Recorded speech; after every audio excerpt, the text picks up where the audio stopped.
ನೋಡಿ ಇಲ್ಲೊಂದು ಬೌಲಲ್ಲಿ ನಾವು ಚಿರೋಟಿ ರವೆನ ಹಾಕೊಳ್ಳೋಣ. ಇಲ್ಲಿ ನಾನು 2 ಕಪ್ಪದಷ್ಟು ಚಿರೋಟಿ ರವೆನ ಹಾಕುತ್ತಾ ಇದ್ದೀನಿ. ಕ್ವಾಂಟಿಟಿನ ನೋಡಿಬಿಟ್ಟು ಇಲ್ಲಿ ತೊಗೋಬೋದು. ಚಿರೋಟಿ ರವೆ ಅಂದರೆ ಏನು ಅಂತ ಕೇಳ್ತಾರೆ. ನಾವು ಬಿಳಿ ಉಪ್ಪಿಟ್ಟಿನ ರವೆ ಮಾಡ್ತೀವಲ್ಲ ಅದೇ ಥರ ಇರುತ್ತೆ, ಬಟ್ ಇದು ಸಣ್ಣ ಇರುತ್ತೆ. ನೋಡಿ ಹಿಟ್ಟು ಸಣ್ಣ ಇರುತ್ತೆ. ಸೊ ಹಾಗಾಗಿ ಇದಕ್ಕೆ ಚಿರೋಟಿ ರವೆ ಅಂತಾರೆ. ಚಿರೋಟಿ ರವೆ ಇಲ್ಲ ಅಂದರೆ ನಾವು ಉಪ್ಪಿಟ್ಟಿಗೆ ಏನು ಸೂಜಿ ಯೂಸ್ ಮಾಡ್ತೀವಲ್ಲ ಅದನ್ನು ಮಿಕ್ಸರ್ಗೆ ಹಾಕಿನೂ ಕೂಡ ಹಾಕೋಬೋದು. ನೋಡಿ ಇಲ್ಲಿ 2 ಕಪ್ಪದಷ್ಟು ನಾನು ಚಿರೋಟಿ ರವಾನ ತಗೊಂಡಿದ್ದೀನಿ. ಇವಾಗ ಇದೇ 2 ಕಪ್ ಚಿರೋಟಿ ರವೆಗೆ ಒಂದು ಅರ್ಧ ಕಪ್ಪದಷ್ಟು ಕಡಲೆ ಹಿಟ್ಟನ್ನು ತಗೊಂಡಿದ್ದೀವಿ. ಇದಕ್ಕೆ ಬೇಸನ್ ಕೂಡ ಅಂತಾರೆ, ಹಸಿ ಕಡಲೆ ಹಿಟ್ಟು. ನೋಡಿ ಕಡಲೆ ಹಿಟ್ಟು ಅಂದರೆ ನಾವು ಬಜ್ಜಿ ಬೋಂಡಾಗಿ ಯೂಸ್ ಮಾಡ್ತೀವಲ್ಲ ಅದೇ ಕಡಲೆ ಹಿಟ್ಟು. ಯಾಕಂದರೆ ಸುಮಾರು ಕಮೆಂಟ್ ಬರುತ್ತೆ, ಮ್ಯಾಮ್ ಇದು ಹಸಿ ಕಡಲೆ ಹಿಟ್ಟ, ಬೇಸನ್ ಅಂದರೆ ಏನು ಅಂತ. ಸೊ ನಾವು ಬಜ್ಜಿ ಬೋಂಡಾಗೆ ಯಾವ್ದು ಹಿಟ್ಟನ್ನು ಯೂಸ್ ಮಾಡ್ತೀವಿ, ಕಡಲೆ ಹಿಟ್ಟು, ಅದನ್ನೇ ತಗೊಂಡಿರೋದು. ಇವಾಗ ಒಂದು ಸರ್ತಿ ಇದನ್ನು ಮಿಕ್ಸ್ ಮಾಡೋಣ. ಇದನ್ನು ಮಕ್ಕಳು ಲಂಚ್ ಬಾಕ್ಸಿಗೆ ಹೇಳಿ ಮಾಡಿಸಿರೋಂಥ ಒಂದು ರೆಸಿಪಿ ಅನ್ಬೋದು. ಯಾಕಂದರೆ ಸುಮಾರು ಜನ ನಮ್ಮ ವಾಟ್ಸಪ್ ಗ್ರೂಪಲ್ಲೇ ಆಗಲಿ ಮತ್ತು ಕಮೆಂಟಲ್ಲಿ, ಮ್ಯಾಮ್ ಇವಾಗ ಸ್ಕೂಲ್ ಸ್ಟಾರ್ಟ್ ಆಗಿದೆ, ಮಕ್ಕಳದ್ದು ಲಂಚ್ ಬಾಕ್ಸಿಗೆ ನೀವು ರೆಸಿಪಿನ ತೋರಿಸಿ ಅಂತ ಕೇಳ್ತಾ ಇದ್ದಾರೆ. ಸೊ ದಿಢೀರ್ ಈಸಿ ಮತ್ತು ಇನ್ಸ್ಟಂಟಾಗಿ ಆಗೋವಂಥ ಈನೋ ಸೋಡಾ ಬಳಸೋದೇನು ಕೂಡ ಈ ಥರ ಒಂದು ನಾವು ಲಂಚ್ ಬಾಕ್ಸಿಗೆ ರೆಸಿಪಿನ ಮಕ್ಕಳಿಗೆ ಮಾಡಿಕೊಡ್ಬೋದು. ಇವನ್ ಆಫೀಸ್ಗೆ ಹೋಗೋರಿಗೂ ಕೂಡ ಇದು ತುಂಬಾ ಒಳ್ಳೆಯದು. ವಯಸ್ಸಾದವ್ರು ಇದ್ದಾರೆ ಅಂದ್ರೂ ತುಂಬಾ ಒಳ್ಳೆಯದು. ಯಾಕಂದರೆ ಬಾಯಲ್ಲಿ ಹಲ್ಲಿಲ್ಲ ಅಂದ್ರೂ ಈ ರೆಸಿಪಿನ ನೀವು ಮಾಡಿಕೊಂಡು ತಿನ್ಕೋಬೋದು.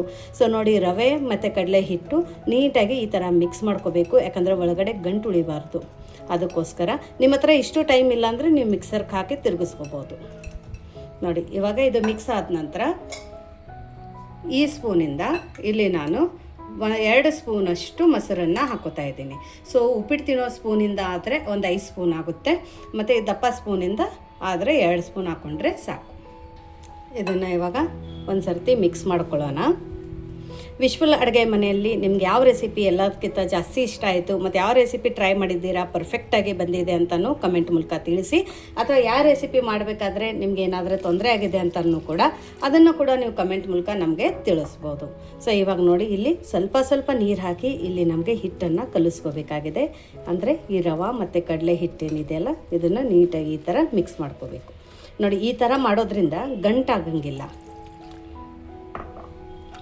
ಈ ಥರ ಸ್ವಲ್ಪ ನೀರು ಹಾಕ್ಕೊಂಡೇ ಮಾಡ್ಕೋಬೇಕು.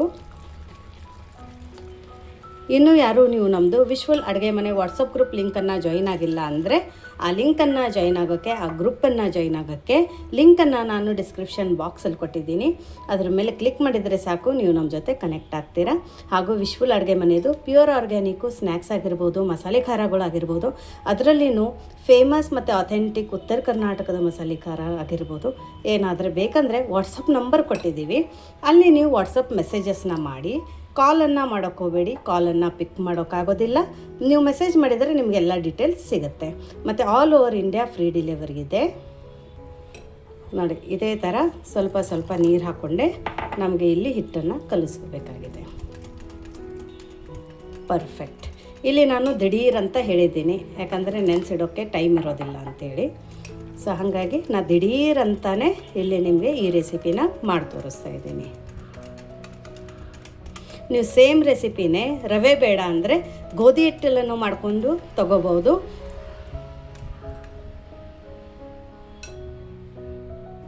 ಇವಾಗ ಇದಕ್ಕೆ ರುಚಿಗೆ ತಕ್ಕಷ್ಟು ಉಪ್ಪನ್ನು ಹಾಕ್ಕೊಳ್ಳೋಣ. ಜಾಸ್ತಿ ಇಂಗ್ರೀಡಿಯೆಂಟ್ಸು ಕೂಡ ಬೇಕಾಗಿಲ್ಲ. ಒಂದು ಅರ್ಧ ಸ್ಪೂನಷ್ಟು ಅರಿಶಿಣದ ಪುಡಿನ ಹಾಕ್ಕೊಳ್ಳೋಣ. ಒಂದು 1/4 ಸ್ಪೂನಷ್ಟು organic Guntur Byadgi mix red chilli ಪೌಡರನ್ನು ಹಾಕ್ಕೊಳ್ಳೋಣ. ಇವಾಗ ಸಣ್ಣದಾಗಿ ಕಟ್ ಮಾಡ್ಕೊಂಡಿರೋಂಥ ಹಸಿಮೆಣಸಿನ್ಕಾಯಿನ ಹಾಕ್ಕೊಳ್ಳೋಣ. ನೀವು ಮಕ್ಕಳು ಲಂಚ್ ಬಾಕ್ಸಿಗೆ ಅಂದರೆ ಹಸಿಮೆಣಸಿನ್ಕಾಯಿನ ಪೇಸ್ಟ್ ಮಾಡಿ ಕೂಡ ಹಾಕೋಬೋದು, ಅಥವಾ ಬರೀ ಕೆಂಪು ಖಾರದ ಪುಡಿ ಹಾಕಿನೂ ಕೂಡ ಮಾಡ್ಕೋಬೋದು. ಬಟ್ ಈ ಥರ ಮಾಡೋದ್ರಿಂದ ಟೇಸ್ಟ್ ಸಖತ್ತಾಗಿ ಬರುತ್ತೆ. ಇವಾಗ ಇದಕ್ಕೇ ಒಂದು ಅರ್ಧ ಟೊಮೆಟೊನ ಸಣ್ಣದಾಗಿ ಕಟ್ ಮಾಡಿ ಹಾಕೋತಾ ಇದ್ದೀನಿ. ಮತ್ತು ಒಂದು ಸ್ವಲ್ಪ ಕೊತ್ತಂಬರಿ ಸೊಪ್ಪು ಕೂಡ ಹಾಕೊಳ್ಳೋಣ. ನೋಡಿ ಇವಾಗ ಇದೆಲ್ಲನೂ ನೀಟಾಗಿ ಮಿಕ್ಸ್ ಮಾಡ್ಕೊಳ್ಳೋಣ. ನೋಡಿ ಸಿಂಪಲ್ ಇಂಗ್ರೀಡಿಯೆಂಟ್ಸು ಮತ್ತು ಸಿಂಪಲ್ ಕುಕ್ಕಿಂಗು, ಟೇಸ್ಟ್ ಮಾತ್ರ ಸಖತ್ತಾಗಿರುತ್ತೆ. ನೀವು ಈ ವಿಡಿಯೋನ ಎಲ್ಲಿಂದ ನೋಡ್ತಾ ಇದ್ದೀರಾ ಅಂತಲೂ ಕೂಡ ನಮಗೆ ಕಮೆಂಟ್ ಮೂಲಕ ತಿಳಿಸಿ. ನಮಗೂ ಖುಷಿ ಆಗುತ್ತೆ ನಮ್ಮ ವ್ಯೂವರ್ಸು, ನಮ್ಮ ಸಬ್ಸ್ಕ್ರೈಬರ್ಸು ಎಲ್ಲಿಂದ ವಿಡಿಯೋನ ನೋಡ್ತಾ ಇದ್ದಾರೆ ಅಂತ. ನೋಡಿ ಇದನ್ನು ಈ ಥರ ನೀಟಾಗಿ ಮಿಕ್ಸ್ ಮಾಡ್ಕೋಬೇಕು. ಇವಾಗ ಇದ್ರ ಕನ್ಸಿಸ್ಟೆನ್ಸಿನ ನಾವು ನೋಡ್ಕೊಳ್ಳೋಣಂತೆ. ನೋಡಿ ಈ ಥರ ಪೋರಿಂಗ್ ಕನ್ಸಿಸ್ಟೆನ್ಸಿ ಇರಬೇಕು. ಬಟ್ ಇದು ಯಾಕೋ ಇನ್ನೂ ಒಂದು ಸ್ವಲ್ಪ ಗಟ್ಟಿ ಅನ್ನಿಸ್ತೈತೆ. ಹಾಗಾಗಿ ಇವಾಗ ಇದರೊಳಗಡೆ ಇನ್ನೊಂದು ಸ್ವಲ್ಪ ನೀರನ್ನು ಹಾಕೊಳ್ಳೋಣ. ಯಾಕಂದರೆ ಕನ್ಸಿಸ್ಟೆನ್ಸಿ ನಮಗೆ ಗಟ್ಟಿ ಇರಬಾರ್ದು. ಉಪ್ಪು ಖಾರ ಇವಾಗ ನೀವು ಟೇಸ್ಟ್ ಮಾಡಿ ಹಾಕ್ಕೋಬೋದು.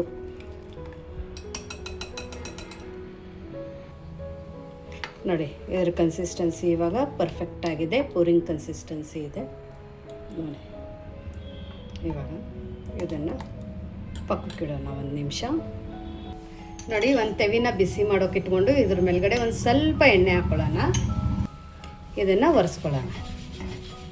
ನೀವು ನಾರ್ಮಲ್ ಚಪಾತಿಗೆಲ್ಲ ಯಾವ ತೆವಿ ತೊಗೋತೀರಾ ಅದೇ ತೆವಿ ತೊಗೊಂಡಿದ್ರೂ ಬರುತ್ತೆ. ಇಲ್ಲಿ ನಾನು ಕಬ್ಬಿಣದ ತೆವಿನೇ ಯೂಸ್ ಮಾಡ್ತಾ ಇದ್ದೀನಿ ನೋಡಿ. ಹಾಕೋಕ್ಕಿಂತ ಮುಂಚೆ ಒಂದು ಸರ್ತಿ ಈ ಥರ ನಾವು ಕೈನ ಆಡಿಸ್ಕೋಬೇಕು.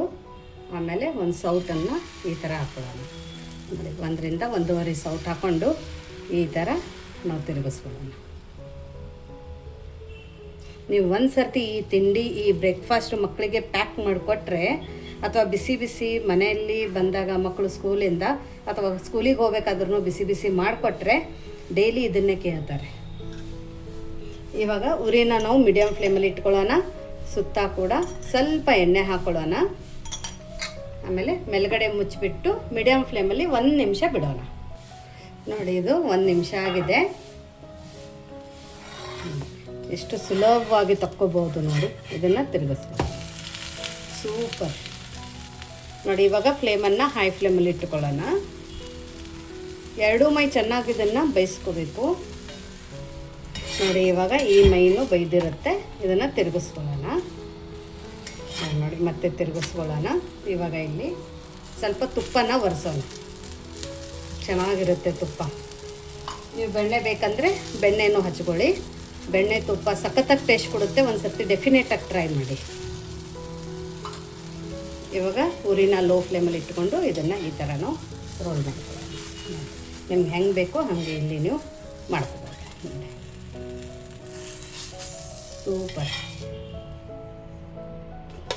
ಇಡೋಣ.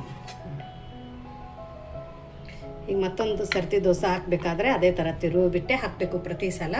ಇವಾಗೇನು ತೆವಿ ಒರೆಸ್ಕೋಬೇಕಂತೇನಿಲ್ಲ. ಸ್ವಲ್ಪ ಆಯಿಲ್ ಇದೆ ಅಂದ್ರೂ ಹಾಕೋಬೋದು ನೋಡಿ. ಈ ಥರ ಹಾಕ್ಕೊಂಡು ನಿಮ್ಗೆ ದಪ್ಪ ಬೇಕಂದರೆ ದಪ್ಪ ಹಾಕ್ಕೊಳ್ಳಿ, ತಿಳು ಬೇಕಂದರೆ ತಿಳು ಹಾಕ್ಕೊಳ್ಳಿ. ಇದೇ ಎಲ್ಲ ತುಂಬ ದಿಢೀರು ಇನ್ಸ್ಟಂಟು. ಮನೆಗೆ ಯಾರಾದರೆ ಗೆಸ್ಟ್ ಬಂದಾಗೂ ಕೂಡ ಅವರು ದೋಸೆ ಪ್ರಿಯ ಇದ್ದರೆ ಈ ಥರನೂ ಕೂಡ ಮಾಡಿಕೊಡ್ಬೋದು. ನೀವು ಬೇಕಂದರೆ ಇದಕ್ಕೆ ಆನಿಯನ್ ಕೂಡ ಹಾಕೋಬೋದು.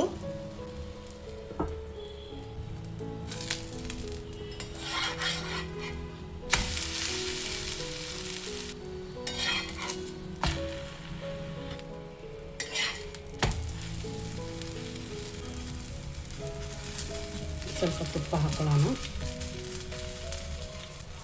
ಖಂಡಿತ ನಾನು ಹೇಳಿರುವಂಥ ಮೆಥಡಲ್ಲಿ ಮಾಡಿ. ನಾನು ಹೇಳಿದ್ದೀನಲ್ಲ ಈ ಥರ ತುಪ್ಪ ಎಲ್ಲ ಹಚ್ಕೊತೀನಿ. ನಿಮ್ಗೆ ಹೇಳ್ತೀನಿ, ನೀವು ಒಂದೇ ತಿಂದು ಸಾಕಾಗೋದಿಲ್ಲ ನಿಮಗೆ. ಅಷ್ಟು ನೀವು ಇಷ್ಟಪಟ್ಟು ತಿಂತೀರ. ಇವಾಗ ಇದನ್ನು ಈ ಥರ ಫೋಲ್ಡ್ ಮಾಡ್ಕೊಳ್ಳೋಣ. ನಾನಿಲ್ಲಿ ಎರಡೇ ಮಾಡಿ ತೋರಿಸ್ತಾ ಇದ್ದೀನಿ.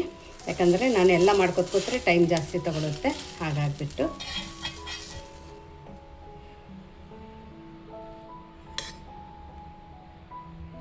ನೋಡಿ ನಮ್ಮದು ಬಿಸಿ ಬಿಸಿ ಕಡಲೆ ಹಿಟ್ಟಿಂದು ರವೆದು ಚೀಲ ರೆಡಿಯಾಗಿದೆ. ಇದಕ್ಕೆ ದೋಸೆ ಕೂಡ ಅಂತಾರೆ, ರವೆ ದೋಸೆ ಅಂತಲೂ ಕರೀತಾರೆ, ರವೆ ಉತ್ತಪ್ಪ ಅಂತಲೂ ಕರೀತಾರೆ. ಸೊ ನೀವು ಇದಕ್ಕೆ ಏನು ಹೆಸರು ಕೊಡ್ತೀರಾ ಅಂತಲೂ ಕೂಡ ನನಗೆ ಕಮೆಂಟ್ ಮೂಲಕ ತಿಳಿಸಿ. ಇದು ಇನ್ನೂ ಟೇಸ್ಟಾಗಿ ಎದುರು ಜೊತೆ ಹತ್ತುತ್ತೆ ಅಂತಲೂ ನಾನು ನಿಮಗೆ ಹೇಳ್ತೀನಿ. ಇದು ನಾರ್ಮಲಾಗಿ ಚಟ್ನಿಗಿಂತ ನಮ್ಮದೇನು ಕಡಲೆ ಬೀಜದ ಚಟ್ನಿ ಇದೆಯಲ್ಲ, ಉತ್ತರ ಕರ್ನಾಟಕದ ಫೇಮಸ್, ಒಳ್ಳಲ್ಲಿ ಕೊಟ್ಟಿರುವಂಥದ್ದು, ಇದ್ರ ಜೊತೆ ಅಂತೂ ಮೈಂಡ್ ಬ್ಲೋಯಿಂಗ್. ಸೂಪರ್ ಅಂದರೆ A1 ಅನ್ಬೋದು. ಇದನ್ನು ನಾನು ನಿಮ್ಗೆ ತೋರಿಸ್ತೀನಿ ನೋಡಿ. ಎಷ್ಟು ಸಾಫ್ಟಾಗಿ ಎಷ್ಟು ಚೆನ್ನಾಗಿ ಬಂದಿದೆ ಅಂತ ನೋಡಿ. ಅಷ್ಟೇ ಸಾಫ್ಟಾಗಿ ಅಷ್ಟೇ ಚೆನ್ನಾಗಿದೆ. ಸಂಜೆ ತನಕನೂ ಇಷ್ಟೇ ಸಾಫ್ಟಾಗಿರುತ್ತೆ. ನೀವು ಮಕ್ಳಿಗೆ ಬಾಕ್ಸಿಗೆ ಪ್ಯಾಕ್ ಮಾಡ್ತೀನಿ ಅಂದರೆ ಇದನ್ನು ಒಂದು ಸ್ವಲ್ಪ ಆರೋದ ನಂತರ ಬಾಕ್ಸಿಗೆ ಹಾಕಿ. ಇಲ್ಲಾಂದರೆ ನೀರು ಬರುತ್ತೆ. ಅವಾಗ ಏನಾಗುತ್ತೆ ಅಂದರೆ ಸಾಗಿ ಆಗುತ್ತೆ. ಸೂಪರ್ ನೋಡಿ. ಈ ಥರ ಜಸ್ಟ್ ಮುಟ್ಟಿದ್ರೇ ಕಟ್ಟಾಗುತ್ತೆ ನೋಡಿ. ಸೂಪರ್. ವಾವ್, ನನಗಂತೂ ವೇಟ್ ಮಾಡೋಕ್ಕಾಗ್ತಾಯಿಲ್ಲ, ಅಷ್ಟು ಬಾಯಲ್ಲಿ ನೀರು ಬರ್ತಾಯಿದೆ.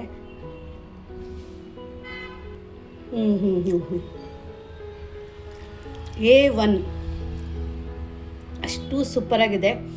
ಟ್ರಸ್ಟ್ ಮೀ, ಡೆಫಿನೆಟಾಗಿ ಈ ರೆಸಿಪಿನ ಮಿಸ್ ಮಾಡೋಕ್ಕೆ ಹೋಗ್ಬೇಡಿ. ಅಷ್ಟು ಚೆನ್ನಾಗಿದೆ. ನಿಮ್ಮ ಮಕ್ಕಳಿಗೆ ಯಾವ ತರಕಾರಿ ಇಷ್ಟ ಆ ತರಕಾರಿನ ತುರಿದ್ಬಿಟ್ಟು ಕೂಡ ಈ ಥರ ಮಾಡ್ಬೋದು. ಇದನ್ನು ತಿಂತಾಯಿದ್ರೆ ತಿಂತಾನೇ ಇರಬೇಕು ಅನಿಸುತ್ತೆ. ನೀವು ಒಂದು ಸರ್ತಿ ಟ್ರೈ ಮಾಡಿ, ಆಮೇಲೆ ನನಗೆ ಕಮೆಂಟ್ ಹಾಕಿ. ಅಷ್ಟು ಚೆನ್ನಾಗಿದೆ, ಬಾಯಲ್ಲಿಟ್ಟರೆ ಬೆಣ್ಣೆ ಹಾಗೆ ಕರಗೋಗ್ತಾ ಇದೆ, ಅಷ್ಟು ಚೆನ್ನಾಗಿದೆ ಈ ರೆಸಿಪಿ. ಡೆಫಿನೆಟ್ ಆಗಿ ನೀವು ಇದಕ್ಕೆ ಏನು ಹೆಸರು ಕೊಡ್ತೀರಾ ಅಂತಲೂ ಕಮೆಂಟ್ ಮೂಲಕ ತಿಳಿಸಿ. ಹಾಗೂ ಈ ರೆಸಿಪಿ ನಿಮಗೆ ಹೇಗೆ ಅನ್ನಿಸ್ತು ಅಂತಲೂ ಕೂಡ ಕಮೆಂಟ್ ಮೂಲಕ ತಿಳಿಸೋದನ್ನು ಮರಿಬೇಡಿ. ಮತ್ತು ನಾವು ಇದೇ ಥರ ಸಿಗ್ತಾ ಇರೋಣ ಹೊಸ ಹೊಸ ರುಚಿ, ಹೊಸ ಹೊಸ ಅಡುಗೆ ಜೊತೆ. ಹಾಗೂ ಇನ್ನೂ ಯಾರು ಸಬ್ಸ್ಕ್ರೈಬ್ ಮಾಡಿಲ್ಲ ಅಂದರೆ ದಯವಿಟ್ಟು ವಿಶ್ಫುಲ್ ಅಡುಗೆ ಮನೆನ ಸಬ್ಸ್ಕ್ರೈಬ್ ಮಾಡೋದನ್ನು ಕೂಡ ಮರಿಬೇಡಿ. ಸೊ ಮತ್ತೆ ಸಿಗೋಣ ಇದೇ ಥರ ಹೊಸ ಹೊಸ ರುಚಿ, ಹೊಸ ಹೊಸ ಅಡುಗೆ ಜೊತೆ ವಿಶ್ಫುಲ್ ಅಡುಗೆ ಮನೆಯಲ್ಲಿ. Thank you.